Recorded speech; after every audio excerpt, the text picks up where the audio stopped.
Hey, you should stop doing this. Whatever that is. You should even stop doing this.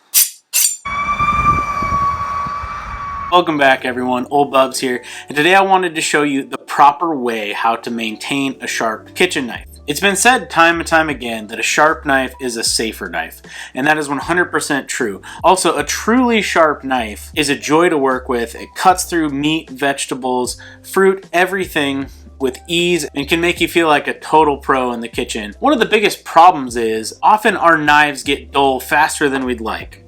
And either we're not good at sharpening, don't have the equipment, or when we pay someone like me who runs a sharpening service to sharpen our knives, we want it to last as long as possible before we have to take them back and invest in getting them sharpened, or worried about removing too much material from the blade over time. There are a few major reasons that your knife may be going dull quickly. The first one is if you're putting it in the dishwasher or letting it sit in the sink full of soap and water. Those are surefire ways to dull your knife quickly. But the other reason is when you think about a knife edge, we've brought the knife to a nice point. That point can sometimes bend a little bit at a time, one way or the other. It just starts to curl and roll over. Now, if you take a knife that has curled and rolled over just a little bit and start bashing it against a potato or a cutting board, obviously that little roll is going to snap off or it's going to roll over completely, and then we can't get it sharp as easy without removing more material. And we've all seen things like this. This is a honing rod that is in almost every person's knife block, but very few people actually know how to use this. And we've all seen a person going just wild, just racking the knife up and down here, taking big swings, going fast and furious, looking like they know what they're doing.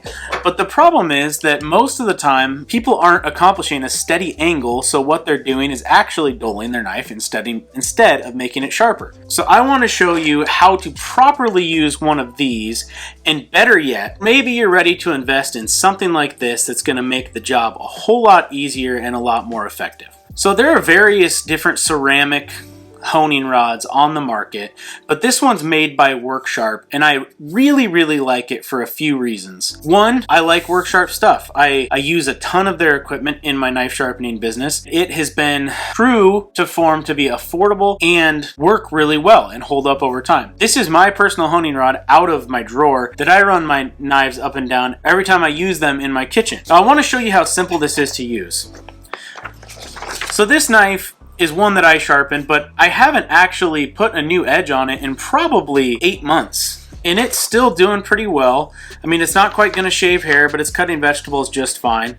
But you see that it just has a little bit of resistance when it cuts through paper. It's not bad. There's a little catch there, but it's not as sharp as it could be. And if you want to pierce tomato skin, chop an onion without tears, all of those types of things, this knife should be honed each and every time before you use it or before you put it away. Either way, so you make sure that you're always using as sharp of a knife as possible and not damaging and rolling that edge over worse and worse every time you use it.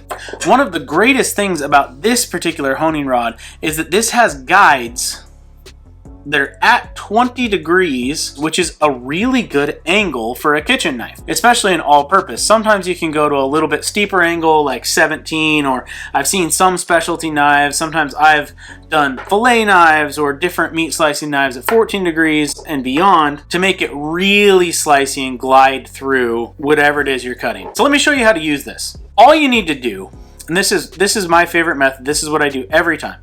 You set your knife on the guide here, and then take it down on, touch the ceramic, and then nice and slow, drag it, and make sure you stop before you take that tip off. If you just move the tip off the end of the rod over and over and over again, then you're gonna round the tip of your knife and it's not gonna be sticky sharp. So I like to do just 3 times on the first side, just nice and easy pressure using that guide. You'll take it the other way, and you can just do the same exact thing underneath. Hold the angle nice and easy. Go 3. Just to put that edge right back in the middle.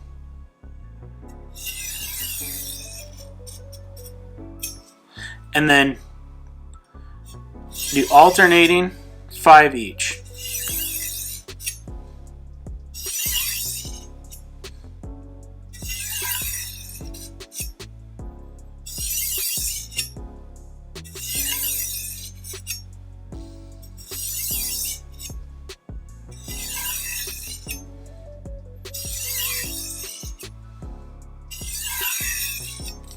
Now, if that looks hard for you, you can also anchor this straight up and down, ground it into your kitchen counter, and just do right like this.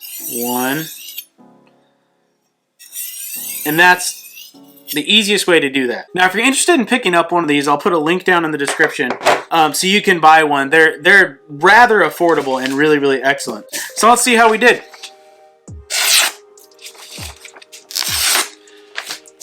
Now we're just gliding through the paper like there's nothing even there. And this thing's going to hold up time and time again. I think you should be able to get at least 6 months out of sharpening your knife if you'll hone it each time following these instructions. If you found value in this video, please give it a thumbs up. Leave me a comment down below. Please consider subscribing to my channel so that you don't miss out on all the upcoming content I have coming your way. I wish you happy and safe cooking. Above all else, let love and light fill your life. I'll see you next time.